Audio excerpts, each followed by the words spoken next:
Yeah, so you were saying that when you were moving, you were trying to make some incremental funds each time.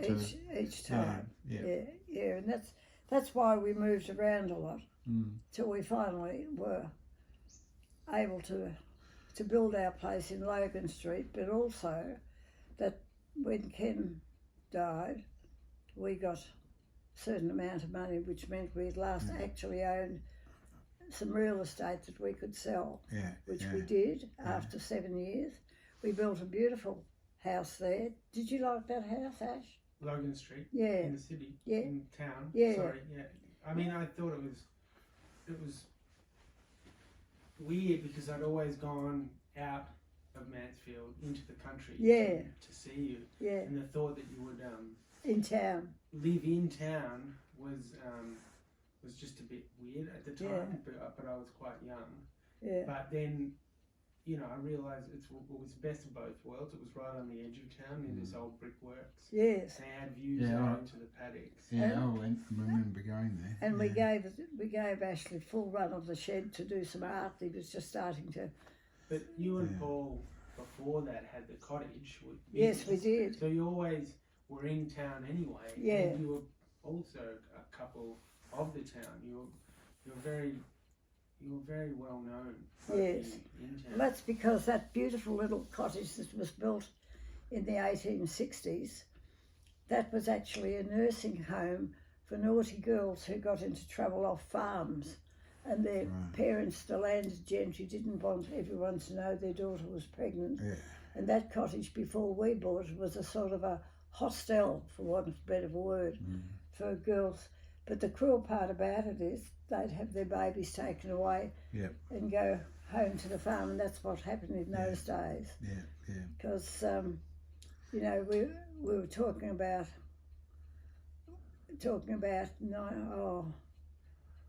about 1990, I suppose, round about then.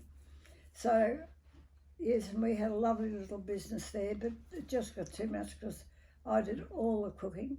So the business, it was quite amazing.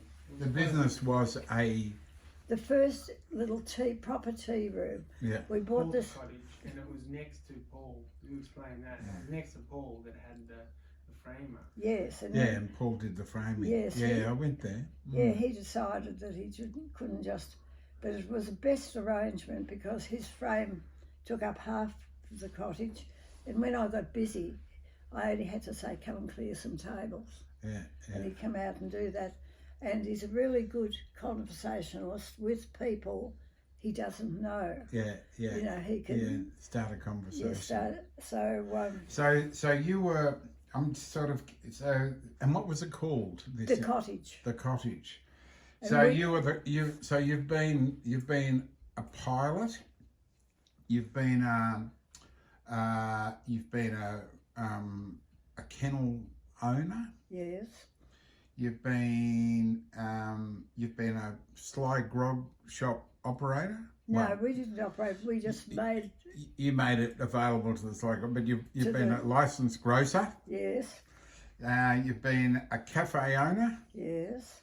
What else have you been in your life? Is it alright to just talk about the cottage? Sure, I reckon like go for the cottage. Rand's cooking, like the yo-yos and the sausage rolls. Well, that's what I'm getting to, because then you're a cook, you're not just the owner. So talk about your food. I mean, the cottage was just amazing as a kid. You'd go there and be so Rand busy. had this business where you'd sit down for a sausage roll and it was for free, you know. You could go pick a yo-yo out the jar. Yeah. I can. Amazing. In Mansfield at that time, it was a really good place to be. And at that stage, we just lived in a house that backed onto the cottage in the street behind. It was just a place to be. It wasn't we never felt it was really home. Yeah. But it was a good house, and that part was all right. But Mansfield only had 1, 2, 3, what was known as greasy spoons, you know, where, you know, it's just there was no really homemade anything. There was a bakery in town, but there was nowhere where people would go and sit at nice tables. And we went and bought very expensive pine furniture, and we often had people queued up up this middle passageway and out onto the street waiting for someone to go to sit. It just really went bonkers, didn't it? And and you know. And you used to cook everything yourself? I used to stay behind, and it was a very statute menu. It never changed. We used to have little egg and bacon pies with salad. We used to have roast coal lamb, which we called the cottage platter, and have slices and cheese. But there was nothing like that in anywhere. That was really quite groundbreaking for Mansfield. Yeah. And so we had egg and bacon pie and salad, the cottage platter with homemade chutneys and everything, and beautiful little loaves of bread, which I actually didn't make. A baker at, I can't think of the name of it, halfway between us and Yea. This bakery used to every day deliver 2 dozen of these tiny little loaves of bread. Yeah. And they'd get one of those. That was the only thing that wasn't made on the premises. And I always had a fruit cake, always had little cakes, but then also for lunches. But everything came with a salad. And we only had 5 or 6 things on the menu because I used to stay back at night and cook. And one night I left some fruit cakes in the oven because they would take about 3 hours, as you know. And Paul and I went home and had our dinner and went to bed. And I woke up, I don't know what time it was. You could smell them. No, that the cottage block backed onto where we lived. Yeah. And I thought, I've got to go and cake those fruit. I knew the oven would have gone off. Oh, yes. It had a timer on it. So I jumped on my bike, I'll never forget this, in my nightie, and the police pulled me up. This bloke, policeman's name was Steve. Oh, I can't think, but he hated me anyway. He was always trying to book me. He said, "Where do you think you're going?" And I've just got a nightie, no underwear on, just a nightie, a Winceyette nightie on my bike. And I said, "Oh, I've left cakes in the oven at the cottage." And he insisted on coming to see if I was lying. But here's this, it was a bit like the witch on a broomstick, isn't it? You know, where was my Winceyette nightie and on my pedaling? What did they already think you could be doing? But and Ashley just mentioned though the yo-yos, obviously a favourite of Ashley's that you used to make. The whole family, the whole white family loved it. And that's yet to play out again. There's going to be yo-yo bake-off. Yes. This weekend, isn't it? It's coming up very shortly. This is one of Ella Graham's daughter's ideas, that we would have a blind tasting and everyone will submit a yo-yo. We've got to actually move it a couple of weekends because no one can visit. You know, they can't drive from Parkville to Blackburn or Blackburn, right? And so we're going to have to extend the time. But I'm going to get one yo-yo in a bag from several people who want to have a bake-off. And a very funny little thing has occurred that I'll tell you about. Blazy, Becky's little daughter, who's a very good little cook. And she said to me, I'm going to be in your yo-yo competition. And you'll know mine because it's going to have blue icing. Hint, hint, hint.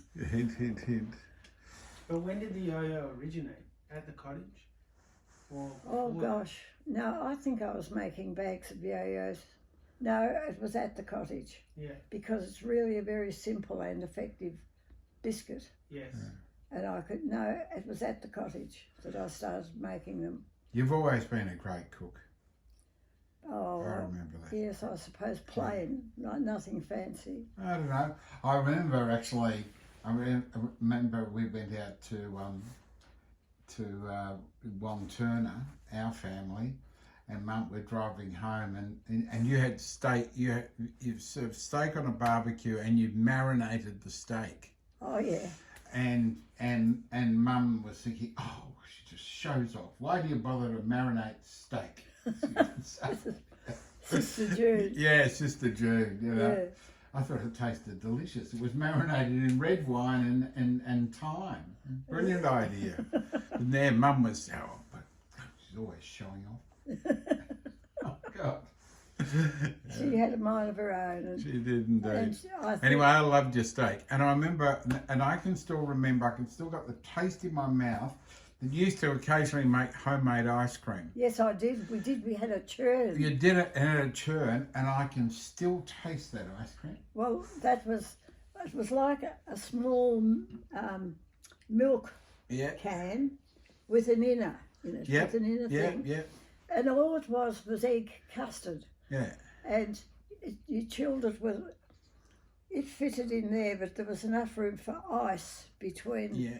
where the cylinder that held the custard, and that's all it was, and had a handle, and you just had to churn and churn and churn it until it cut. And in the end, you'd have to put it on a chair, and someone would have to kneel on the churn Yeah. because it'd be jumping around as the ice cream got. Yeah. But it was delicious ice Oh, it cream. was delicious. And of course, Keith used to, he'd just eat the whole lot if you'd let him. Oh wouldn't he? yeah, yeah. Yeah, They're lovely memories of the food you prepared. Yeah, there is a bit of an ice cream addiction in the family. I think from Keith down to Graham to me. I can do it. I can sit down in front of the telly and Yeah. eat a couple of litres of ice cream. No worry. Kelly is the same. My daughter Is she? Kelly. Yep. Yeah, well, I just like a serve of ice cream, so it's definitely some sort of a family thing. So we're coming up towards 3 o'clock, which is usually in these afternoons where we all sort of start to take a bit. So do we take a break for the day now? How are you Yes, feeling? I think that'd be a good idea Yeah. because I really want to present each of the 4 children We'll do that tomorrow. separately. Just little whimsical things that have happened, or naughty Yeah. things, or Yeah. whatever, and and then I of course include Pam and Ken because Yeah. they're part of the legacy. Yeah, and we'll talk about that because they're important things for the generations ahead to Yeah. know. Yeah. Well, lovely Elf. Thank you again. You've been charming and entertaining as always. I don't think I can ever be charming, and I've entertained myself. So if you two got entertained as well, that's a bonus. All right. Thanks, Elf. Bye.